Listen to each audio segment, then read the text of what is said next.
السلام علیکم ورحمۃ اللہ وبرکاتہ۔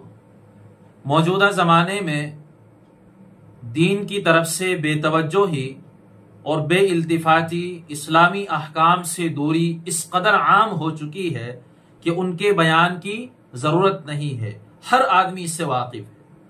حتیٰ کہ جو اسلام کی بیسک چیزیں ہیں، جو اہم اور ضروری باتیں ہیں، جن کا جاننا ہر مسلمان پر فرض ہے، وضو کے فرائض ہیں، غسل کے فرائض ہیں، وضو کے تعلق سے مسائل ہیں، نماز کے فرائض ہیں، نماز کی سنتیں ہیں، نماز کے واجبات ہیں، اور کن چیزوں سے نماز میں فساد پیدا ہوتا ہے، ان باتوں کا علم 50% سے زائد مسلمانوں کو نہیں ہے۔ اور افسوس اس بات پر ہے کہ ان باتوں کی جاننے کی کوشش مسلمان کرتے بھی نہیں ہے۔ اور میں یہ سمجھتا ہوں کہ اس میں غلطی صرف ان لوگوں کی نہیں ہے، بلکہ اس میں غلطی ہماری بھی ہے، اس میں غلطی اہل علم کی بھی ہے، جاننے والوں کی بھی ہے، کہ وہ اللہ اور اس کے رسول کی باتوں کو اور اسلام کی جو بیسک چیزیں ہیں، جو اہم اور بنیادی باتیں ہیں، ان باتوں کو جاننے کے باوجود ان لوگوں تک نہیں پہنچا رہے ہیں جن کو ان کا علم نہیں ہے۔ اس میں غلطی ہماری بھی ہے۔ تو اسی کے پیش نظر آج کی اس ویڈیو میں، کیونکہ سوشل میڈیا کے جو پلیٹ فارم ہیں، فیس بک، یوٹیوب وغیرہ، یہ اپنی بات پہنچانے کا، اللہ اور اس کے رسول کی بات کو لوگوں تک پہنچانے کا ایک آسان طریقہ ہے۔ تو اس پلیٹ فارم سے میں چند باتیں آپ حضرات کی خدمت میں، جو دین کی بنیادی ہے، وہ آپ حضرات کی خدمت میں پیش کرنے کی کوشش کروں گا۔ آج کی اس ویڈیو میں آپ کو بتاؤں گا کہ غسل میں کتنے فرض ہیں، اور غسل کرنے کا مسنون طریقہ کیا ہے، جس طریقے سے اللہ کے رسول صلی اللہ علیہ وسلم نے غسل فرمایا ہے، اور جس طریقے پر ہم لوگوں کو غسل کرنے کا حکم دیا ہے وہ کیا ہے، وہ طریقہ میں انشاءاللہ آپ حضرات کی خدمت میں پیش کروں۔ سب سے پہلے آپ یہ سمجھے کہ غسل میں کتنے فرض ہیں۔ نمبر 1، پہلا فرض ہے کہ منہ بھر کر کلی کرنا، یعنی اتنا پانی اپنے منہ میں ڈالنا کہ جس سے پورے منہ میں وہ پانی پہنچ جائے، اور اگر روزے سے نہیں ہے، روزہ دار نہیں ہے، تو پھر غرغرے کے ساتھ کلی کرنا ہے۔ اور دوسرا فرض ہے ناک میں پانی پہنچانا، ناک میں، جو ناک کے اندر نرم ہڈی ہوتی ہے، وہاں تک پانی کا پہنچانا ضروری ہے۔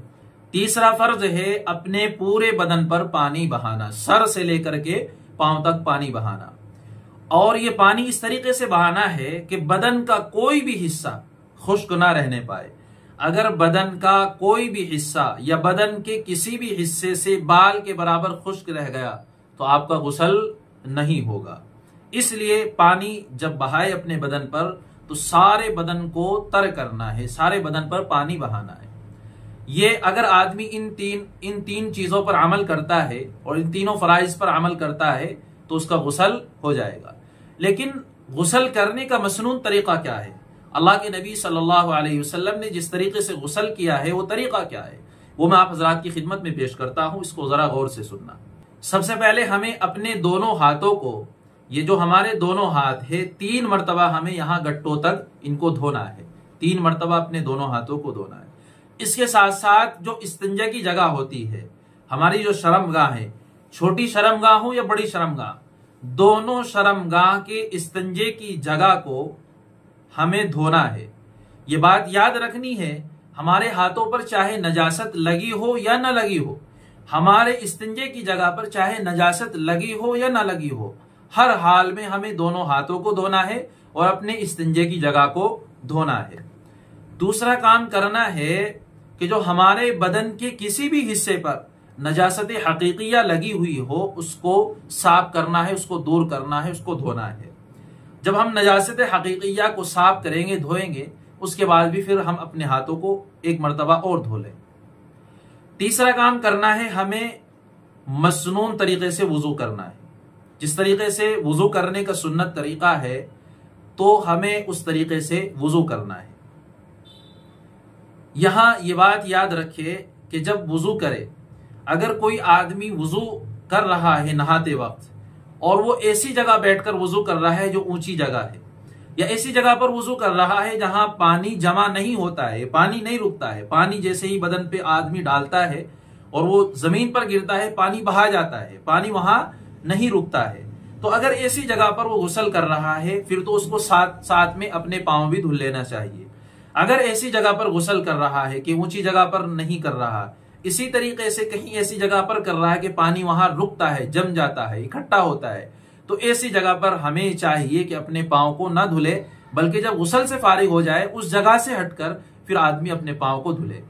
تو تیسرا کام ہے مسنون طریقے سے وضو کرنا۔ چوتھا کام ہے کہ اپنے تمام بدن پر 3 مرتبہ پانی بہانا۔ پانی بہانے کا طریقہ یہ ہے، جو سنت طریقہ ہے، کہ سب سے پہلے ہمیں اپنے سر پر پانی ڈالنا 1 مرتبہ، پھر ہمیں اپنے دائیں کندھے پر 1 مرتبہ پانی ڈالنا ہے، پھر بائیں کندھے پر 1 مرتبہ پانی ڈالنا ہے، اور اس طریقے سے پانی ڈالے کہ سارا بدن ہمارا تر ہو جائے، سارے بدن پر پانی اچھی طرح سے بہایا جائے۔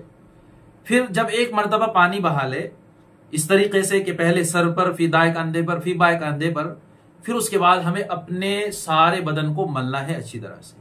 پھر ہمیں دوسری مرتبہ اسی طریقے سے پانی ڈالنا ہے کہ سب سے پہلے اپنے سر پر، پھر دائیں کندھے پر، پھر بائیں کندھے پر، اور سارے بدن پر پانی ہمارے بہہ جائے۔ تیسری مرتبہ پھر ایسے ہی کہ پہلے اپنے سر پر پانی ڈالنا ہے، پھر دائیں کندھے پر پانی ڈالنا ہے، پھر بائیں کندھے پر پانی ڈالنا ہے، اور اس طریقے سے کہ سارے بدن پر پانی بہہ جائے۔ بدن کا کوئی بھی حصہ خشک نہ رہے۔ اگر بدن کا کوئی حصہ خشک رہ گیا، یعنی 1 بال کے برابر بھی اگر کہیں سے خشک رہ جاتا ہے تو آپ کا غسل نہیں ہوا ہے۔ اگر آپ واجب غسل کر رہے تھے تو آپ ناپاک ہی، آپ کا غسل نہیں ہوا ہے۔ غسل کرنے والے احباب، بہن بھائی، اس بات کا خیال رکھے کہ جب وہ غسل کرے اور غسل کرنے کے بعد اس کو معلوم ہو کہ بدن کا کوئی حصہ اس کا خشک رہ گیا، تو جو اس کا حصہ خشک رہ گیا ہے، اس خشک رہنے کی وجہ سے تمام بدن پر پانی بہانا اب ضروری نہیں ہے، یا دوبارہ سے اس کو غسل کرنا ضروری نہیں ہے۔ جو حصہ اس کا خشک رہا ہے اس پر پانی بہا لیا جائے تو غسل ہو جائے گا۔ البتہ یہ بات یاد رکھے کہ پانی لے کر ملنا نہیں، بلکہ اس حصے پر جو خشک رہ گئے پانی بہایا جائے، اس کا غسل ہو جائے گا۔